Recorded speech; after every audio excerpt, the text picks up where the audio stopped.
the Supreme Court in its current configuration with the six conservative justices is likely to be sympathetic to this argument, because this is coming at a time when the Supreme Court has been rolling back a lot of other expansions of executive power like this.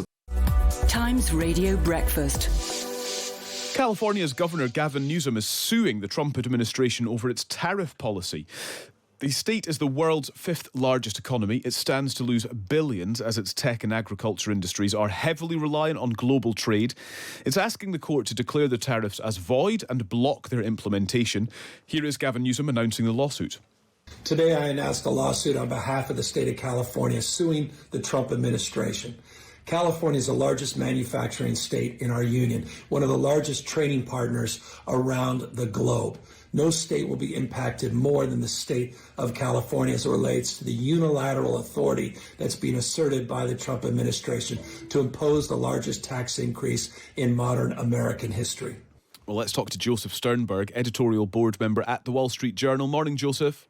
Good morning. First of all, is it unprecedented for states to sue the sitting president? Not necessarily. I mean, remember, America's system of government is much more complex than it looks from abroad, and the basic principle is that there is supposed to be a lot of tension between the state governments and the federal government, and they both have, pretty clearly defined powers. Now, those, what used to be clear definitions have become blurred over the years, which I think is one of the issues that we're going to run into here. But this is not an unusual form of lawsuit, and I think this specific lawsuit is actually going to be really interesting and important, and I think that there is a lot of potential that the courts are not going to look kindly on the Trump tariff policy. Yeah. I think it's fascinating this. So, with that context in mind, let's just say that the lawsuit is the largest legal challenge yet to President Trump's trade policies. Talk us through Gavin Newsom's argument, and does it have any immediate impact of the very fact he is even saying these things?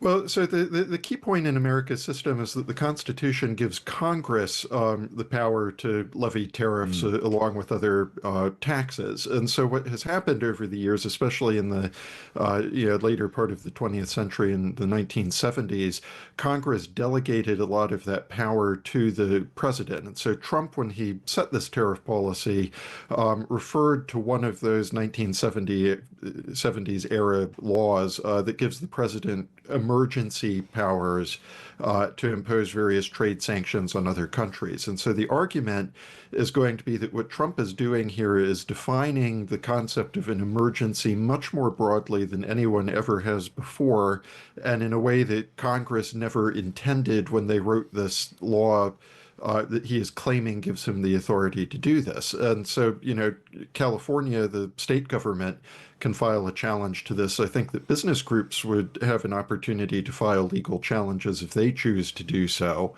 And it's important to understand that the Supreme Court, in its current configuration with the six conservative justices, is likely to be sympathetic to this argument, because this is coming at a time when the Supreme Court has been rolling back a lot of other expansions of executive power like this. And so even though we hear a lot about how quote-unquote conservative the Supreme Court is, they are conservative in a way that thinks that everyone needs to stay in the lane that's defined for them by the Constitution.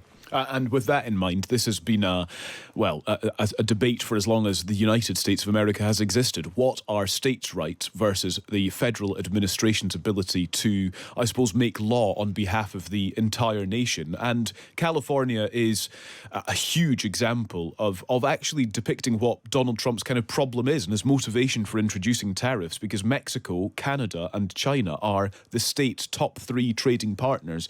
Gavin Newsom saying those three countries buy $67 billion worth of goods from California. So actually, Trump's tariffs, you can join the dots pretty easily to see what Gavin Newsom's point is. Could Trump push back on any Supreme Court ruling if they were to look on this favourably, as you've suggested, Joseph?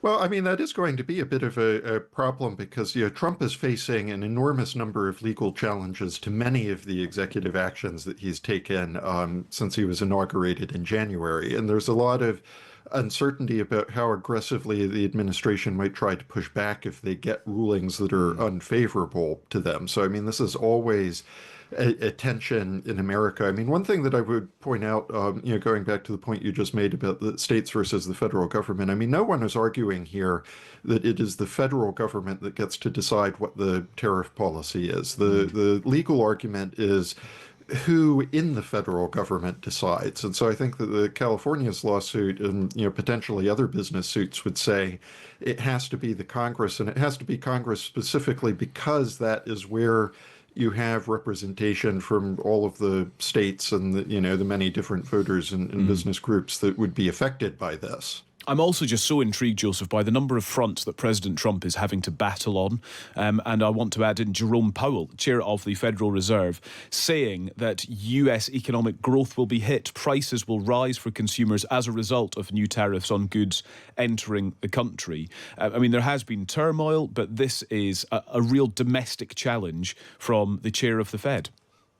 Yeah, no, I mean, Jay Powell has kind of a credibility problem on inflation because Americans, I think, are still very frustrated that the Federal Reserve didn't act faster and more aggressively to tamp down on the inflation that started around 2021 or 22. So as an appeal to authority, I'm not sure that voters are going to take seriously his warning about, inflation now. I think the bigger point is the warning that the Fed might not find itself able to deliver the kind of interest rate cuts that the Trump administration would want. And so my interpretation of that speech from Chairman Powell yesterday is that they're warning that the Fed is not necessarily going to, quote unquote, look through price increases that come from the tariffs, even if they think that raising interest rates might be bad for the labor market or broader economic growth.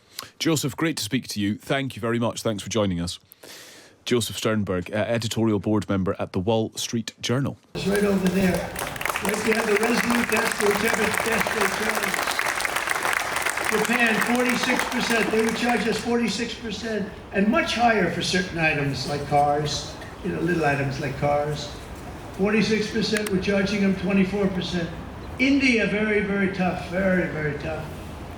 The Prime Minister just left, and he's a great friend of mine, but I said, you're a friend of mine, but you're not treating us right. They charge us 52%. You have to understand, we charge them almost nothing for years and years and decades. And